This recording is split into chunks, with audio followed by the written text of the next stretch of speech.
ముందుగా మన ఫాలోవర్స్ అందరికీ కూడా హ్యాపీ భోగి అండి. మీరందరూ కూడా భోగిని ఎలా సెలబ్రేట్ చేసుకున్నారు వీడియో కింద కామెంట్ చేయండి.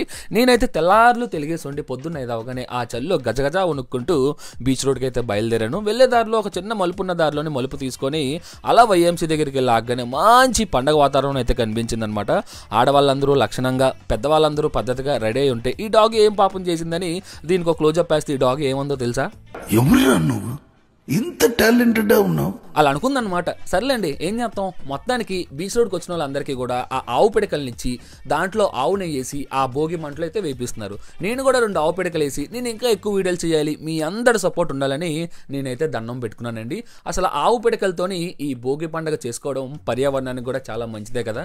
నేనైతే ఈ బీచ్ రోడ్లోని ఈ భోగి పండుగని చాలా హ్యాపీగా సెలబ్రేట్ చేసుకున్నాను. మీరు ఎలా సెలబ్రేట్ చేసుకున్నారు? అసలు ఇంతకీ మీ సొంతూరు ఏంటో వీడియో కింద కామెంట్ చేసేయండి. వీడియో నేస్తే ఒక లైక్ చేసి షేర్ చేసి మన ఛానల్ అయితే ఫాలో అయిపోండి. 1 సెకండ్ మీ అందరికీ కూడా హ్యాపీ భోగి.